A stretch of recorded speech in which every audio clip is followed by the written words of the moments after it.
Kita tengok Allah Subhanahu wa ta'ala utuskan Nabi Musa alaihi salam kepada Fir'aun, yang mana kaum Fir'aun ini terkenal dengan ilmu sihir, pakar dalam ilmu sihir. Dan Allah Subhanahu wa ta'ala berikan mukjizat Nabi Musa alaihi salam, mukjizat yang berupa sihir, seakan-akan sihir tetapi bukan sihir, untuk menjadi bukti bahawasanya Nabi Musa AS adalah Rasulullah. Maknanya dia nak lawan tukang sihir Fir'aun tadi dalam bidang yang mereka tahu.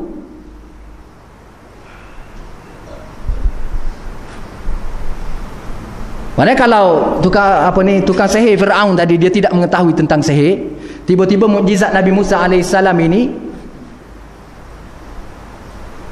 seakan-akan sihir, nak lawan dua tu jadi tak padan. Tetapi tukang sihir Fir'aun ni hebat dari segi sihir, dan mukjizat Nabi Musa AS seakan-akan sihir dan boleh lawan sihir tadi. Lalu berlawanlah.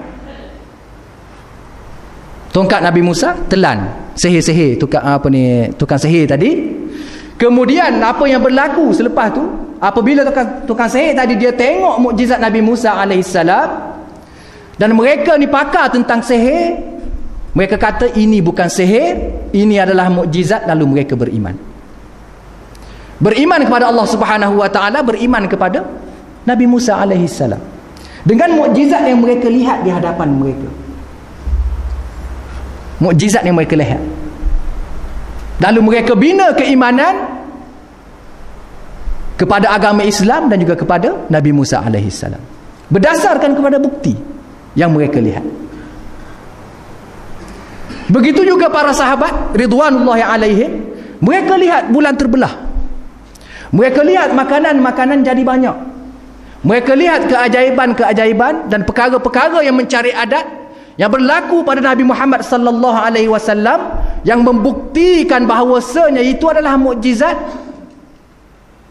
daripada Allah Subhanahu wa ta'ala, dan Nabi ini, Nabi Muhammad adalah benar-benar Rasulullah. Lalu mereka beriman dengan mukjizat yang mereka lihat di hadapan mata mereka. Jadi kita sekarang ni 1400 tahun, Nabi pun dah wafat, kita nak tengok bulan terbelah pun dah tak boleh, nak tengok makanan jadi banyak pun tak boleh. Tetapi sampai kepada kita Al-Quran, dan Al-Quran ini adalah mukjizat Nabi Muhammad yang paling besar. Tapi di manakah mukjizat tersebut? Di mana? Kalau dari segi bahasa, betul, dari segi bahasa, tapi kita bukan orang Arab, kita tak faham sangat. Saya yang belajar bahasa Arab pun saya tak berapa nak faham, apatah lagi yang tak belajar. Jadi mana kita nak tahu? Kita kata hebatnya bahasa Al-Quran, kita tak tahu kan? Dan Allah Subhanahu wa ta'ala Maha Adil. Maha Adil, dia meletakkan mukjizat Nabi Muhammad sallallahu alaihi wasallam dalam Al-Quran yang merupakan mukjizat yang paling besar. Mukjizat ini sentiasa baru dan akan menjadi hujah pada zaman dahulu, pada zaman kita sekarang ini, dan juga pada zaman yang akan datang sehinggalah ke hari kiamat. Dan apa yang terbaru adalah perkara-perkara yang telah dibuktikan secara saintifik tentang kebenaran Al-Quran. Fakta-fakta yang dinyatakan dalam Al-Quran bertepatan dengan kajian-kajian yang dilakukan oleh para saintis, dan mereka mengiktiraf bahawasanya maklumat ini bukan datang daripada Nabi Muhammad sallallahu alaihi wasallam, kerana mereka tahu Nabi ini tidak pandai membaca, tidak pandai menulis, dan maklumat yang ada pada zaman baginda Muhammad sallallahu alaihi wasallam tidak mampu, alat-alat yang ada pada zaman baginda Muhammad sallallahu alaihi wasallam tidak mampu untuk melihat perkara-perkara yang telah dibuktikan pada zaman kita sekarang ini dengan alatan-alatan yang canggih. Jadi inilah kebenaran Al-Quran yang telah tersingkap pada zaman ini.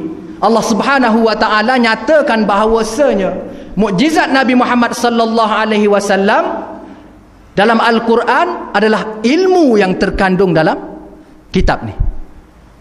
Mukjizat dia, bentuk mukjizat dia, kalau kita nak lihat, kalau kita nak tengok, adalah ilmu Allah Subhanahu wa ta'ala